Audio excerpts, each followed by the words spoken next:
Hello and welcome back to Harry Shoots People.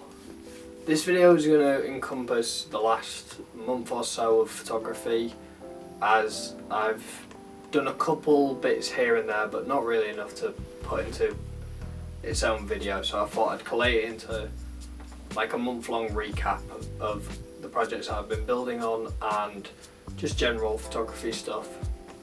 So I started the month by walking around Sheffield to continue on with my idle engines project. Recently, whenever I've been having a day off, I've decided to just walk around Sheffield with my camera and just see what I can capture, because that's mostly what I'm trying to achieve, is just cars in their natural setting or other engines, I guess, and to capture them as authentically as possible. The first time I went out, I shot from Pan 400 with my Contax 139 quartz, and here are some of the results.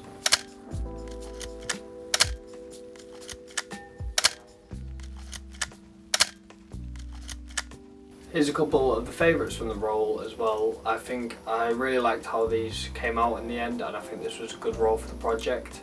I'm slowly amassing up somewhat of a collection of images that are ready to go into whatever the project ends up being. However, it's still a definite work in progress. Also, here's a couple non-car related shots that I enjoy from that roll of film.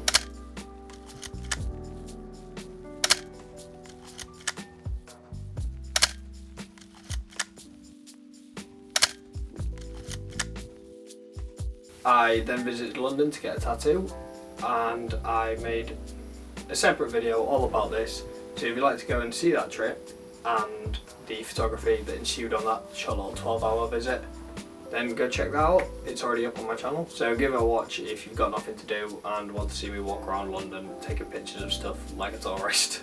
About halfway through the month, I visited this field, which was a really beautiful location. I've been meaning to go for a long time but never really got the chance, and luckily it was quite a sunny day when I did, but unfortunately I had my Canon Sure Shot, just my point and shoot, with me. So the images aren't perfect. I would like to go back and reshoot a lot of them with a proper SLR and actually compose my shots. However, I am happy with what's come out so far from this location, especially this picture and this picture. However, with the second one, the goalpost was slightly too high, so I had to hold the camera, I had to compose as best I could on my tiptoes and then hold the camera above my head to try and get the framing perfect. However, I'd missed it by a very small margin, but it was still enough. So if you zoom in, you can sort of see where I miss it, I missed the end of the goalpost. So if I were to retake it, I'd like to, I don't know, bring a step ladder with me or something and compose it so you can see all of the goalposts in the background framed nicely with the front post. Alongside with developing those images, the rest of the images from that roll in my point and shoot came out. I used Kodak Pro Image 100, and I'm not used to using 100 speed film very much. However, I picked up a Pro Pack recently, so I've decided to use that a lot. And I do really like the skin tones on it, and I like how it's rendering the sunny weather that we've been having for the 2 weeks that we've been having it. Some of the pictures from that roll will also be going into the Idle Engines project, which I've made a start on now by printing off all the images that I had ready priorly and started to collate them into pairing them up and seeing what works together. This is my first time ever attempting a photo book, so there's a lot more steps to it than I initially realised, and it's going to take a lot longer than I initially realised. However, I'm happy to take that time and to make sure it's something that I'm proud of, and something that every image I look at it and see something more profound than the image itself. Hopefully, anyway. In other news, recently the Northern Lights appeared over Sheffield, and unfortunately I did not manage to capture them on film. Only at the time I had my RB67 with me, and I think I was shooting Lomo Colour 400, I think, and it was my first time doing long exposures on the RB, and it just didn't work out at all. The roll came out blank for those images, which I was quite disappointed at, but I know what I've done wrong, so I guess you live and you learn. However, I didn't shoot the entire roll that day. I had a couple images left, so I decided to do a small photo shoot, just practicing portraiture when me and Adam were chilling in my room. So here's a couple images from that. Again, massively underexposed. I still haven't quite figured out medium format, and I think it's going to take me longer than I initially realised as well. So if anyone has any tips on how to get the most out of the Mamiya, or just any tips on medium format in general, those would be much appreciated.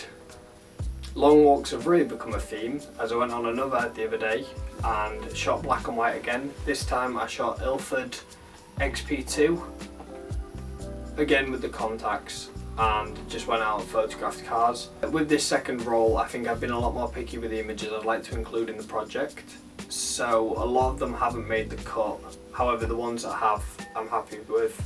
And there's two more rolls from a separate day out that we had, where I shot half a roll of Colour Plus after shooting the XP2, and then on another day I shot the latter half of the Colour Plus, and then for the first time I've ever shot Ektachrome 100, so I'm really excited to see the results on them, but I've still got about 12 exposures left on that I'm quite nervous for. However, I'm excited to go out and shoot them.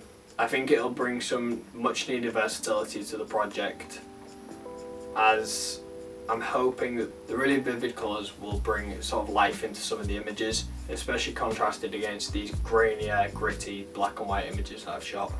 There is one particular favourite from this black and white roll, and I had to lean over the side of like a railing to get it. It was this car that was parked, and on the back it had loads of like funny bumper stickers kind of thing. Unfortunately, using the black and white obviously limits down what you can actually shoot, and these stickers, they were all in different colours. It looked great, but I do like the simplicity of the black and white image, and I think the humorous take that someone's got on this vehicle is going to be an interesting addition to the Idle Engines project, and it'll contrast the more serious atmosphere of some of the other photos. So that just about sums up everything I did in May. If you enjoy this style of content where it's more of a recap of smaller photo shoots and photo projects that's been going on, I guess like the video and maybe drop a comment. Hopefully in June there should be another one, because I've got some big things coming. Well, not big things, I guess 35mm things coming. So yeah, if you enjoyed the video, like, comment, subscribe maybe. Thank you for watching.